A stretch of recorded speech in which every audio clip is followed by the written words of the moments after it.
Hello, everybody. Thank you very much for coming by. We're just closing out the week for June 23rd today. We're going to be doing a deep dive on Toronto real estate, looking at where we are presently, and more importantly, where are we going to be going in the future.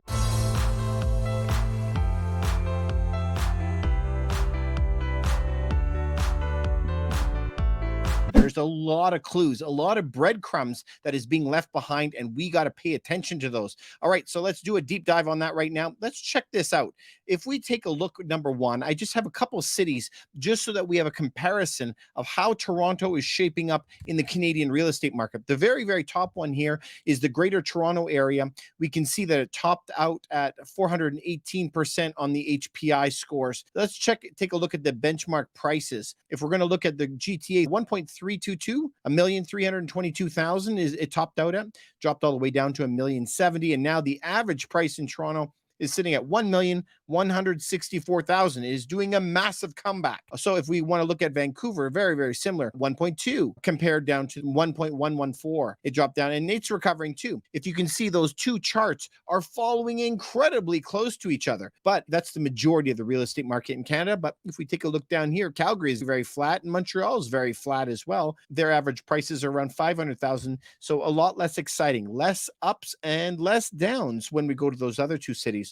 So we can see a massive, massive difference. We are seeing some real funky things happening when it's coming to mortgages now, you guys. Big things. I've never seen risk premiums like they are putting on people right now. We have a ton of clients that are getting 8%, 9%. 10% mortgages. And this is what's really hurting people, is on top of having to pay that, now all of a sudden, remember, we have a minimum qualifying rate for uninsured mortgages. We have to pay 2%, qualify for 2% over the contract rate. And this is going to cause people a lot of pain. So what does this mean? Is if today your mortgage is getting advertised for 6%, and then they attach a risk premium to like 1.5% or 2% on that, that's how they get to their 8. Then we have to qualify for 2% over that, which is 10. And this is what's squeezing people right now. So this is continuing for a while, and these rates are bananas to me. So let's take a look. I just pulled up RBC. This is the 1 year, 2, 3, 4, 5, and 7. But do you notice that they're all sitting in the 6s?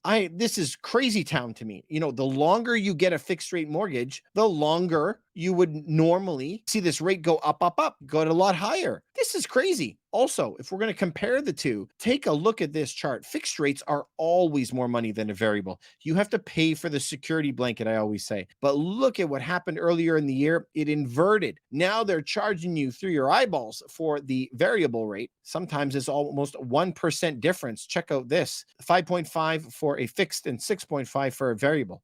Crazy town. So you have to be asking yourselves, what does this mean? What do the banks know? Why are they willing to take a lot less commission right now? Because what are they expecting to come in the years later? This is what you got to be asking yourselves. And so what is the effect of the interest when it comes to mortgages? Let's give apples to apples. Average mortgage here, about $1 million maybe. And we're going to put at 2% last year, 7% where it's sitting at right now, which is very low compared to what people are getting. But we could see that the average payment would go to $4,000 a month, $4,200, all the way to $7,000 a month. This is crushing people with that extra. Where do you come up with $3,000 a month? People generally are having a hard time getting together an extra couple hundred to pay for their kids' dancing lessons, let alone to come up with an entire other income just to pay for the difference. And not just for 1 month, for 3 months. The number one thing that you normally gets cut is excessive restaurants, vacations, all the things that we couldn't do in 2020 and 2021. And they call a lot of this revenge spending because you weren't allowed to do it before. Now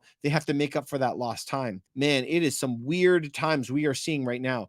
And so in response to this, prices have gone absolutely bananas. They've gone from $1,089,000 in Toronto average price. This is condos, townhomes, and homes, all the way up to $1,127,000. It has recovered more than 100% in the past year. Let's go back to January of 2022 when they actually were peaking out. So, you guys know that I was telling you sell, sell, sell all last spring, last summer, as we're seeing this absolute price getting slaughtered. And then in the new year, prices actually took off like crazy. So you have to ask yourself, why on earth is that happening? First of all, if you're thinking of selling your property, you can always reach out to me at sellhigher.ca. This is where we specialize in selling your home for more money, faster, and less hassle. Those are the only three things that I've ever seen anybody actually really, really care about in my entire career. So we built our whole company around that. So we'd be happy to hear from you. Just leave your name and phone number and we'll hook up a time. So please pay attention to what happened here. These prices have been recovering. So why have prices been recovering? We have to look no farther than what dictates the mortgage rates, which is the bond rate. So if you just write the Canada 5-year bond in, you can kind of foretell the future and what's going to happen in this. When the rates are high, home prices are low. When the rates drop down low, then home prices recover. So a lot of this recovery, remember the rates were high back here last October and November. Notice that the prices were a lot lower back then. But then if you take a look at this zone in December and January where the rates were really low. Look at this period after Silicon Valley Bank collapsed all the way to just recently when we found out that the Bank of Canada was going to raise its rates. And then it just shot up to the moon. So we got to see when the rates are this high again, if they stay high like it was back in November,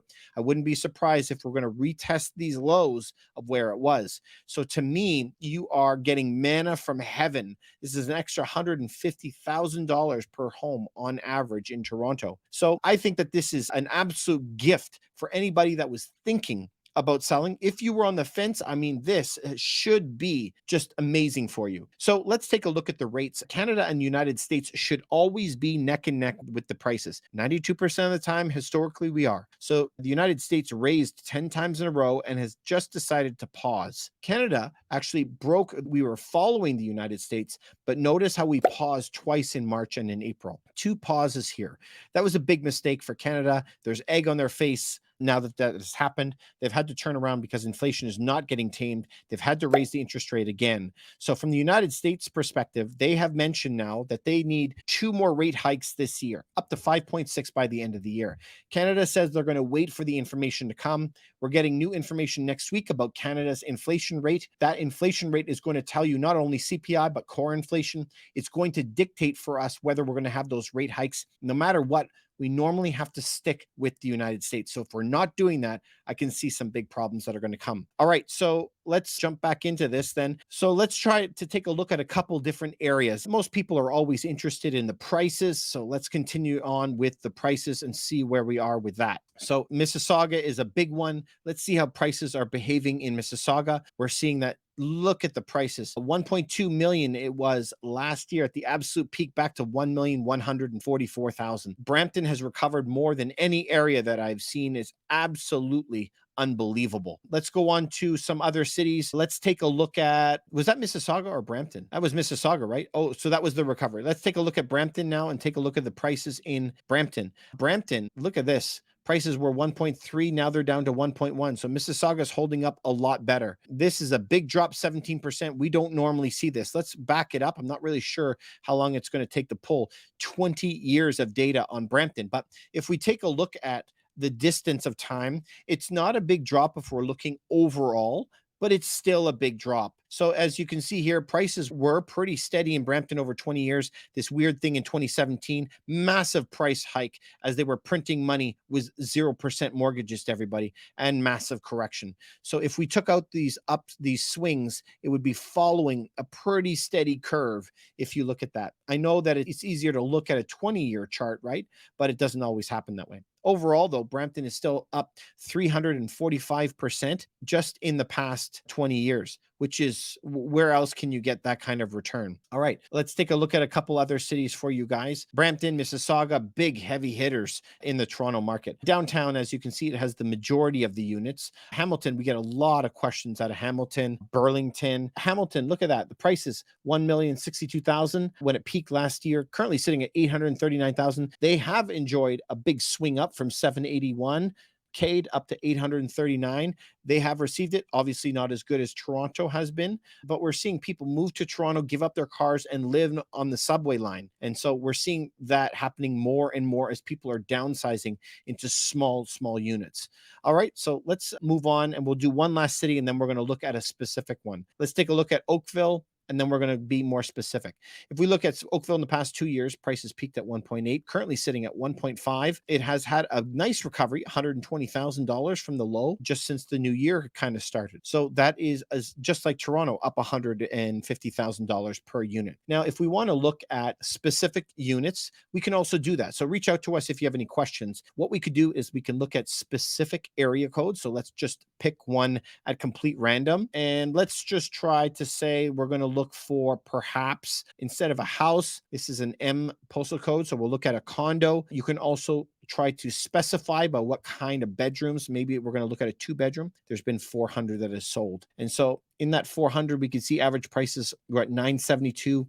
Now it's down at 876. This is a super, super useful tool if you're working with a very good realtor, where we can look at instantaneously give you prices on postal codes, condos, apartments, whatever that is. So if we ever want to know what homes that are actually selling in that area, we can actually narrow down to every single home in that postal code that has sold that was a 2-bedroom condo in that area during that specific time frame. And we can actually go and look at these individual units to see which units are selling. So all 7 units must have sold. So this is a very, very, very useful tool for everybody. All right, so let's also just show you in the last part, if we're going to take a look at the average sales to asking ratio, this is important to know how to price your property. So when we're going to price our property, as of last year, see this, people were paying 118% of asking. So that means that you would list $1 million property for 800,000 and hope that somebody will bid it up. Those games disappeared last year as people were getting discounts, but then it all turned around beginning of the year. Look at where we are now. 105% people are paying.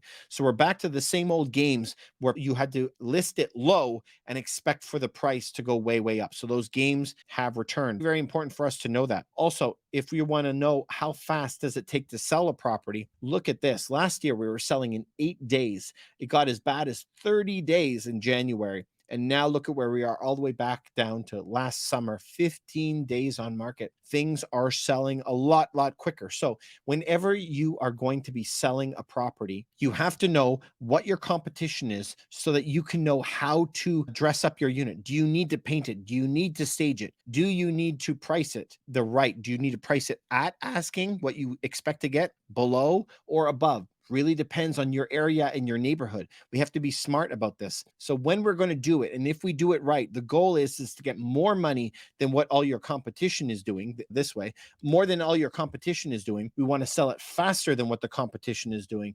And we want you to have way less headache. And if you do it right, you can do that. So if you are looking for any help, you can always reach out to us at sellhigher.ca. So these interest rates are going to be continuing up. I expect them to try to match what the United States is doing. Please remember that when these rates, when you do not raise your mortgage rate, okay, your national rate, if you don't raise it, what happens is our dollar tanks.